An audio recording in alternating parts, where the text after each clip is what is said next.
बेराताई राजस्थान प्रशासनिक सेवा का जो परिणाम था 2018 का, उसमें आपके सिर पर जीत का शहरा बंधा है। शुरुआत कैसे रही और सफलता मिलने के बाद अब कितनी खुशी है आपके अपनों में और आप में? जी सर, मैं सबसे पहले तो परमपिता परमेश्वर, अपने गुरुजनों, माता पिता और सभी दोस्तों का आभार व्यक्त करता हूँ जो हमेशा मेरे साथ खड़े रहे और मुझे मार्गदर्शन और मोटिवेट किया, जिससे सफलता प्राप्त हुई और इसमें मैं बेहद गौरवान्वित और खुशी महसूस कर रहा हूँ। मेरा ये सफ़र 2016 में ग्रेजुएशन करने के साथ शुरू हुआ था। 2016 में मैं ग्रेजुएशन करने के पश्चात जयपुर गया था। उसके बाद में मैंने वहाँ रहकर 3 साल तैयारी की, जिसके परिणाम स्वरूप 2018 में मुझे 166वीं रैंक के साथ सफलता प्राप्त। तो क्या रूटीन क्या रहता था वहाँ पे, किस तरह की पढ़ाई थी और क्या चीज़ें थी जिनको जो नेगेटिविटी वगैरह जो होती है उसको नज़दीक में आने देती, किस तरह रूटीन किस तरह रहता जिस नॉर्मली तो सबसे पहले क्योंकि मैंने कोचिंग की तो नियमित क्लासेज अटेंड करता था।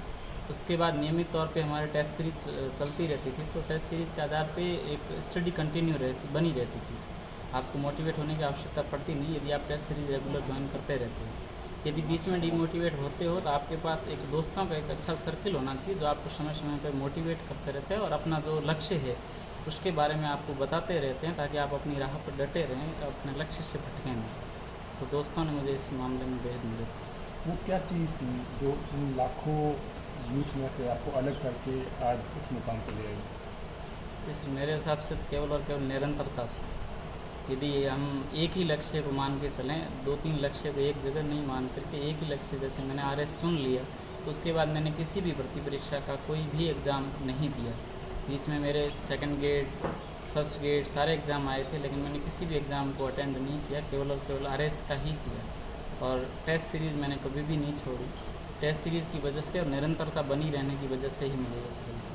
पहले का जो आरएस का पैटर्न था उसमें और आपने 2018 में उसमें काफ़ी चेंज हुआ, तो उसकी वजह से एजुकेशन जो रूटीन जो था उसमें चेंज करना पड़ा है, ज़्यादा मेहनत करनी पड़ी या फिर बहुत आसान हो गया? जी सर, पहले वाले और बाद में केवल और एक बड़ा बदलाव तो मैथ्स का आना था, क्योंकि मैं मैथ्स बैकग्राउंड था तो मेरे लिए एक नया था। क्योंकि लेकिन इसमें परिवर्तन के बाद एक अच्छी चीज़ ये थी कि जो नए सब्जेक्ट जुड़े हैं, एथिक्स वगैरह, खेल और ये वो सबके लिए नए थे।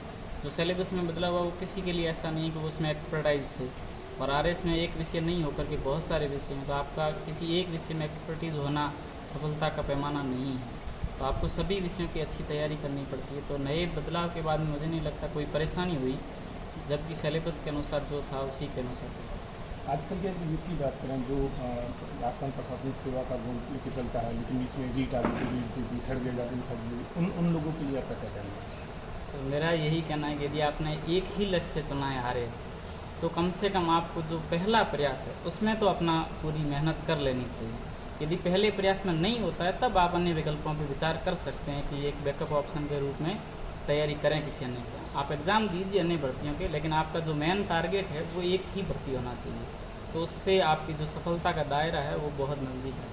आप जैसे कह रहे हैं कि आपने कोचिंग किया, उससे बहुत ज़्यादा मार्गदर्शन लिया। अभी कोविड के जो हालात हैं उसमें ना तो कोचिंग सेंटर खुले हैं, ना कुछ लाइब्रेरीज खुली है, तो ऐसे में यूथ जो है वो तैयारी कैसे करेगा? सर, एक तो जैसे कोई कोचिंग ज्वाइन ही करना चाहता है तो उसके लिए ऑनलाइन प्लेटफॉर्म अवेलेबल हैं बहुत सारे, लेकिन इसके बावजूद वर्तमान में जो युवा अफसर पहले से चयनित हैं, आरएएस, आरपीएस, जो आईएएस है प्रशासनिक अधिकारी, वो हर समय मेरे हिसाब से नए युवाओं के लिए मार्गदर्शन के तौर पर तैयार ही रहते हैं। जब भी उनसे आप किसी भी प्रकार की मदद मांगिए, किसी प्रकार का मार्गदर्शन मांगिए, वो हमेशा मार्गदर्शन को तैयार रहते हैं।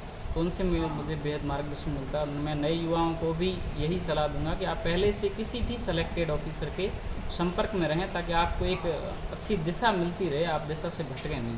क्योंकि आरएस की तैयारी में सबसे महत्वपूर्ण आपकी जो दिशा है वो है। मेरा आखिरी सवाल, एक ज़माना हुआ करता था तो इक्का दुक्का अधिकारी को निकलता था बाड़मेर से, इस बार तकरीबन 30 के करीब यूथ राजस्थान प्रशासनिक सेवा को ज्वाइन करेंगे, ये बदलाव कितना सुखद है?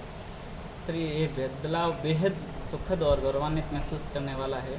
पहले आरएस का चयन और बाड़मेर में बहुत कम लोग थे जो बाड़मेर से चयनित होते हैं, लेकिन जब से आरएस में और आईएएस में गंगा सिंह जी राजपुरोहित हुए हैं और पिछली जो आरएस 2016 भर्ती हुई थी उसमें आरएस से दूधाराम जी हुड्डा वगैरह चयनित हुए थे, उनसे लोगों ने बेहद मोटिवेट मिला, उनको मार्गदर्शन हुए और उसके बाद वर्तमान में करीबन 40 से भी ज़्यादा आरएस सेलेक्टेड बाड़मेर से हैं। तो वर्तमान में बेहद अन्य युवा है वो भी आरएस की तैयारी करने के लिए मोटिवेट हुए हैं। सुखद बदलाव है ये। जी, बेहद सुखद।